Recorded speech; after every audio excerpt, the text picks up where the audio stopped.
በፍጥነት የሚለዋወጥ ጉዞ ነው። በውስጡም ትልቅና ወሳኝ ምዕራፎች አሉት። እነዚህን ምዕራፎች በመመዝገብ ሁሉም ሰው የሚታወቅባት ኢትዮጵያን ኦን ማድረግ ደግሞ የወሳኝ ኩነቶች ምዝገባ ኤጀንሲ ዋነኛው ተግባር ነው። የተከበራችሁ የሀዲያ ቴሌቪዥን ተከታታዮች፣ የማዕከላዊ ኢትዮጵያ ክልል ወሳኝ ኩነቶች ምዝገባ ኤጀንሲ በ2018 ዓመተ ምህረት የተቀመጡ ግቦችን ለማሳካትና የመረጃ ልውውጥ ስርዓትን ለማጠናከር ያለመ የውይይት መድረክ ከባለሙያዎችና ከተለያዩ ባለድርሻ አካላት ጋር በወራቤ ከተማ አካሂዷል። በዚህ መድረክ የተነሱ ሐሳቦች ላይ ተመርኩዘን ያሰናዳነውን ፕሮግራም እንድትከታተሉ በአክብሮት እንጋብዛችኋለን። አብራችሁን ቆዩ።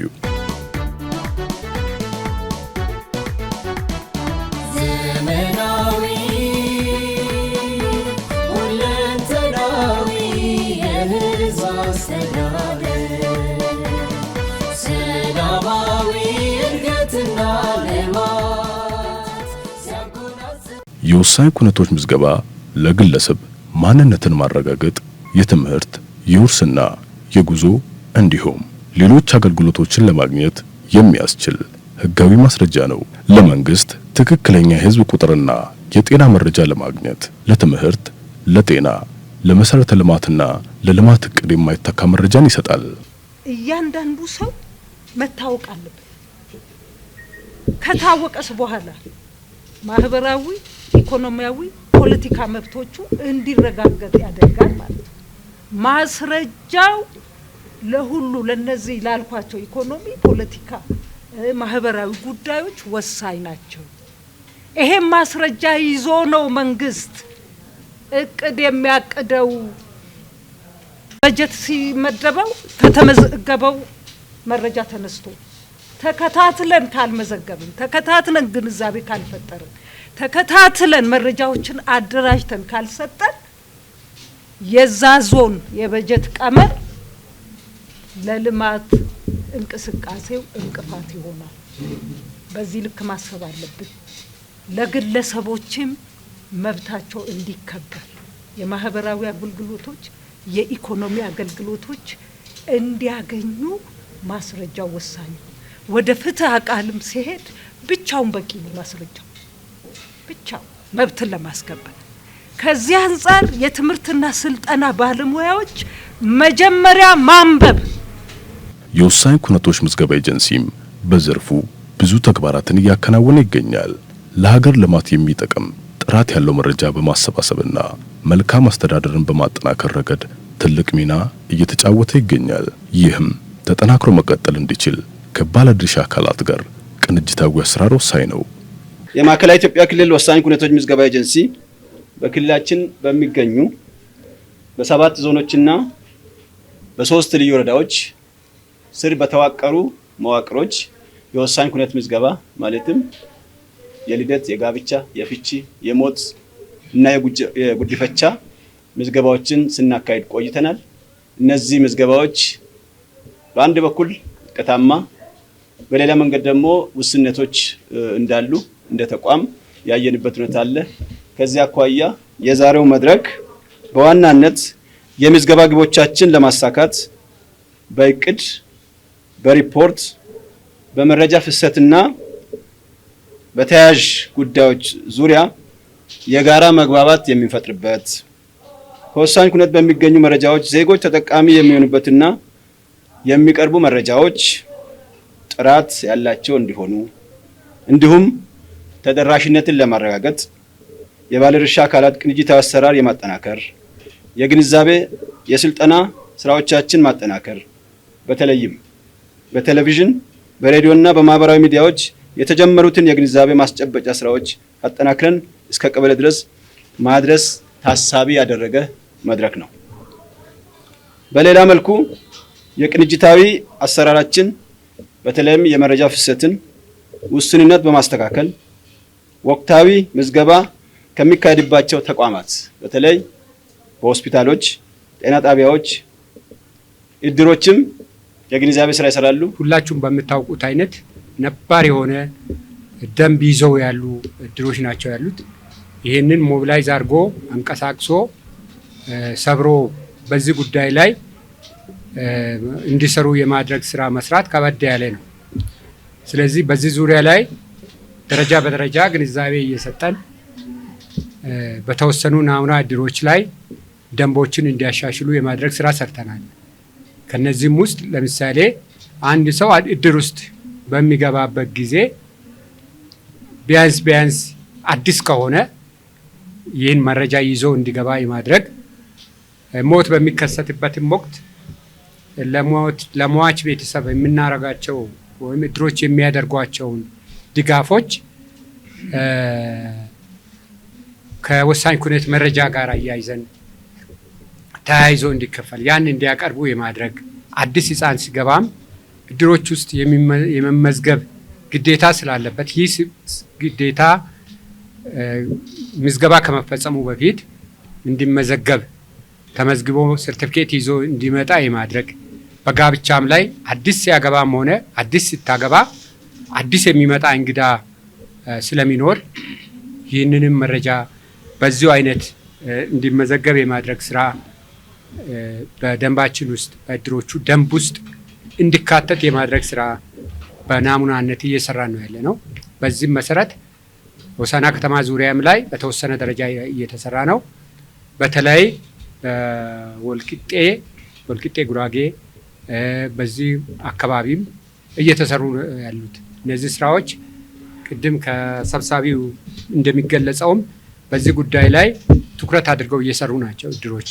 ይሄ ብቻ አይደለም፣ እንደ ሀገርም የሚያያዝበትን ሲስተም ነው እየቀየስን ያለን። እንደ ሀገር አንድ ሰው ወለጋ ላይ ሲሞት ወንድም ሆሳዕና ላይ ሊኖር ይችላልና ለዛ ለወንድም የሚከፈለውን ክፍያ እዚህ ለመክፈል ከዛ አገር ኤጀንሲ ተመዝግበው የሚመጣበት ሁኔታ እያመቻቸን ነው ያለነው። ስለዚህ ይህ እንደ ሀገር እንዲቀናጅ የማድረግ ስራ የመስራት ስራ ነው። ሁሉም ሰው የሚታወቅባት ኢትዮጵያን እውን በማድረግ ሂደት ውስጥ በርከት ያሉ ውስንነቶች አሉ። ከአገልግሎት አሰጣጥ አንጻር ተገልጋዮች ላይ እየደረሰ ያለውን እንግልት ጨምሮ የሚታዩ የሌብነት ተግባራት ትልቅ እንቅፋት ሆነዋል። ሁሉም ሰው የሚታወቅባት ኢትዮጵያ ከዚህ ማቀፍ ነው። ይሄን ለማድረግ ደግሞ የነበሩ ብልሹ አሰራሮችን የነበሩ መጥፎ ጠባሳዎችን የነበሩ ይሄ በዛም ዝም እነሱ ስራ አስካጁም ቅድም ተብሏል። ስራ አስካጁ ብቻ አይደለም አስተባባሪውም ብቻ አይደለም፣ እኛ ደግሞ አመራሩም እጅ አለበት ነው። ምንም ስራ አስካጅ ብቻ አይደለም። አንድ ጊዜ የሆነ ወረዳ ላይ የሆነ ቀበሌ ሲገባ ይቀበላለሁ አለ ስራ አስካጁ። ለምን ትቀበላለህ ሲባል ብቻዬን እኮ አይደለም ማለት ተባብረን ነው። ስለዚህ እዚህ ውስጥ ማን አለ? አመራሩ አለ፣ አስተባባሪው አለ፣ ሳምበዴ አለ፣ የሆነ አካልም አለ። ይሄን እንዴት ታግለን ወደ መስመር ስርዓት እንዴት ማበጀት አለብን ነው ዋና እሹዋችን። ከዚህ አንፃር ተግባብተናልና ቀጣይ ላይ ምን ፎከስ እናድርግ የሚለው ነገር በጋራ ምን ወስዶ እንደሆነ አንድ እዚህ ላይ ግልጽ መሆን አለብን። ውሸት የምናወራ ከሆነ ውሸት ነው የለም በሉን። ያለ ከሆነ ህዝቡ ከዚህ መገላገል አለበት የለበትም። ለመገላገል ግን ወሳኞቹ እናንተም ጭምር ስለሆናችሁ ማለት ነው። እኛን ወክሎ ያለው ዞን ላይ ወረዳ ላይ የእናንተ መዋቅር ነው የሚዘርፋቸው፣ ከእናንተ በታች ያለ መዋቅር ነው። የእናንተ ሚና ምንድን ነው? እዚህ ጋር ነው መነጋገር ያለብን ማለት ነው። እዚህ ጋር ግልጽ መሆን አለብን። ከራሳችን ከእያንዳንዳችን ተግባር ጋር አጣብቀን ማየት አለብን ነው። በዚህ መሰረት ምንድን ነው ልናደርግ የሚገባው? ህዝቡን አታግለን ከዘረፋ ነፃ የሚወጣበት መብቱ የሚያስከብርበት ስርዓት ለመትከል መንቀሳቀስ አለብን ነው። በእያንዳንዱ አሁን በተነሱት ቅድም ትኩረት ብናደርግባቸው የሚል ነገር በዝርዝር አንድ ባንድ አስቀምጧቸዋል። ስለዚህ እኛ የት ጋር ነው ያለው? ከመረጃ ቅበላ አንጻር የት ጋር ነው ያለ ነው? የመረጃ ቅበላን ስራ የምትሰራ ባለሙያ አለ እዚህ ጋር። ምዝገባው እንዴት ነው የሚከናወነው? የክብር መዝገብ ሹሙ እንዴት ነው አገልግሎት የሚሰጠው? ማወቅ አለ። ከዚህ ስራ ጋር ብዙ ባለድርሻ አካላት እንዳሉ ሰነዱም ላይ አለ፣ እኛም የምናውቀው ነው። ነገር ግን እነዚህ ባለድርሻ አካላትም ውጤታማ ስራ እየሰሩ ናቸው ወይ ተብሎም እኛም በምንገመገመው ምናልባት ከዚህ ከሰነድ መፈራረም ከእቅድ መፈራረም ባለፈ እኛም ጋር አሁን ሰነድ መፈራረም አለ ባለድርሻ ተቋማት ስላሉ፣ ስለዚህ ምናልባት ከስራ ጋር ከትብብር ጋር አብሮ ከመስራት ጋር የሚያግዙ ከዚህ ይህንን ስራ የሚያግዙ ባለድርሻ ተቋማት አሉ።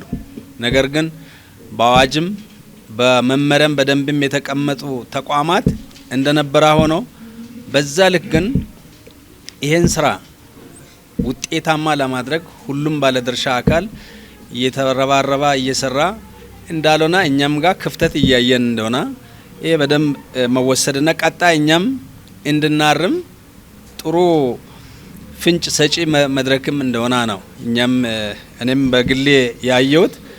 ስለዚህ አጠቃላይ ቀደም ከሚሰሩ ስራዎች እነዚህ እንደ እኛ አገር አሁን ምን ሰራው እነዚህ አምስቱ ኩነቶች አካባቢ ላይ የሚሰሩ ስራዎች አገልግሎት አሰጣጥ ከዚህ ከመረጃ ቅብብሎሽ አንጻር ከታማኝነት አንጻር ከማጥራት አንጻር ከማረጋገጥ አንጻርም ውስንነቶች ይኖራሉና እነዚህን ውስንነቶችን ግን ቀጣይ ላይ ማረም እንችላለን። ታች ቀበሌ ላይ የሚመዘግብ የክብር መዝገብ ሹም አካባቢ ላይ ያሉ ችግሮች የመልካም አስተዳደር ችግር እየተፈጠረ ያለበት ሁኔታ ምናልባት ሰርቲፊኬትንና የክብር መዛግብቶችን ክልሉ ቢያሳትምም ሲያሳትም ለህዝቡ ጠቀሜታ ነው። ግን ለህዝብ ጠቀሜታ እየዋላ ነው ወይ የሚሉ ጉዳዮችም ስነሱ በአብዛኛው ኢሚግሬሽን ላይ ብቻ አይደለም እኛም ጋር ኢሚግሬሽን ከእድሜ አንጻር ወደኛ አረጋግጡ ብሎ ሲመልስ ብዙ ህፃናትን እያየን ነው። ስለተቸገርነውም ክልሉም ተቸግሮ ጤና ጣቢያ ሆይ ሆስፒታሎች እድሜያቸውን ያረጋግጡ በተባለው መንገድ የስምንተኛ ክፍል ካርድም ይዞ እንዲመጡ በተባለው መንገድ ይሄን ጭምር የተጀመረው በሌላ መንገድ ምንድነው የሌላውን የስምንተኛ ክፍል ካርድ ጭምር ስም አስነስቶ የራሱ ውጤት አድርጎም የሚመጡም ጭምር እንዳሉ እኛም በእኛ ደረጃ ያየንበትና የመለስናቸውም አሉ። ለምን ያልተማረ ሰው ያልተማረች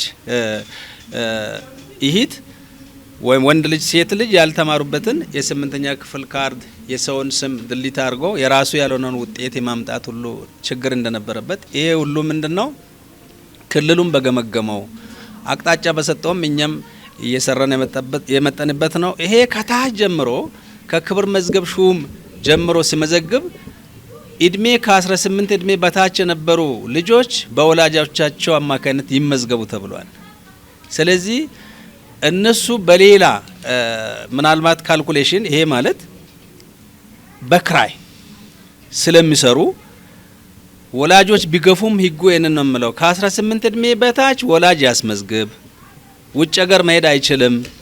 ከ18 እድሜ በላይ ራሱን ትክክለኛ እድሜ ያ ሰው በራሱ በግሉ መጥቶ መመዝገብ እንደሚችል አዋጁ በደንብ ደንግጓልና ይህን በመጣስ ደግሞ ሁሉን ክብር መዝገብ ሹሞችን የማይመለከት ቢሆንም አልፎ አልፎ በአንዳንድ መዋቅሮች አካባቢ ላይ የሚታዩ ክፍተቶች፣ ጉድለቶች እኛም ያየንበት ነው የተቸገርንበትም ነው። ስለዚህ ይህንን ለማረም የሄድንበት ርቀት በቂ ነው አይደለም።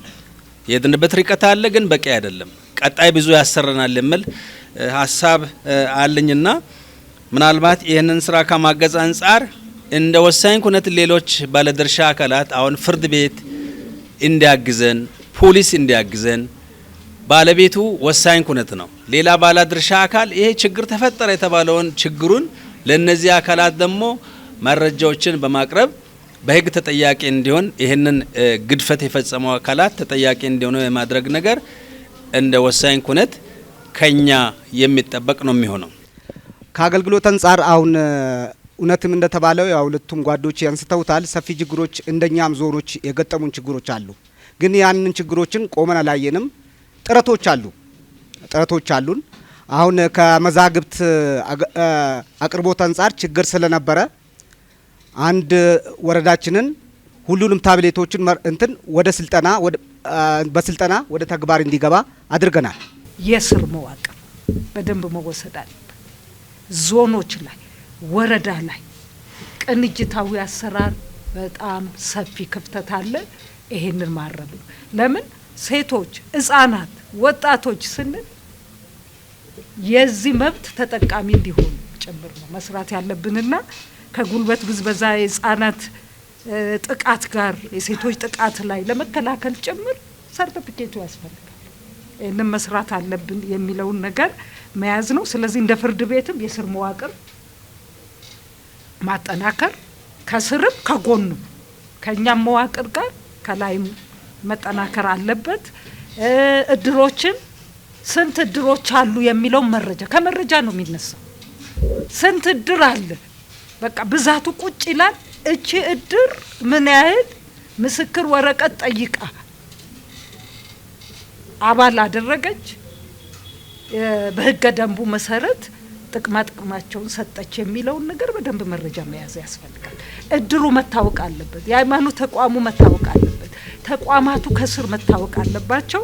ጤናም ሆስፒታል ላይ ብቻ አይደለም፣ ጤና ጣቢያ ላይ በክትባት ወቅት እንዲመዘገቡ መተሳሰር አለበት። እስከ ጤና ኬላ ባለው መተሳሰር አለበት። የኛም መዋቅር የጤናውን ተቋም በዚህ ልክ መውሰድ አለበት። ወደኛ ተቋሙን ከግንዛቤ አንጻር ስንወስድ ለምሳሌ ሚዲያ ምን ያህል ሚዲያውን ታዳምጣላችሁ ነው የመጀመሪያ ጥያቄ። ስለዚህ አሁን መንግስት ያስቀመጠው መፍጠን ያለዛ ከገበያ ውጪ ነው የምንወጣ። አሁን ውድድር ይመጣል እኮ የስር መዋቅር ጠቅላላ። ስለዚህ ኮሚትመንት ያስፈልጋል፣ መስራት ያስፈልጋል። ሚዲያውን መከታተል፣ ግብአት መስጠት፣ መረጃ መስጠት ያስፈልጋል።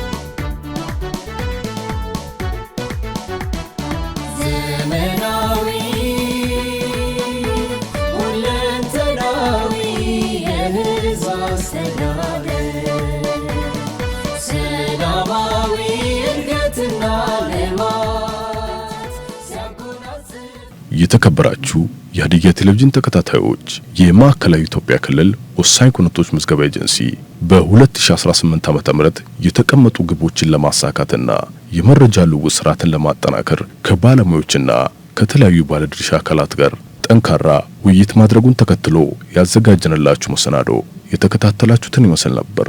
ከቀሪ ከሀዲያ ቴሌቪዥን መሰናዶዎች ጋር ሰናይ ጊዜ እንመኝላችኋለን።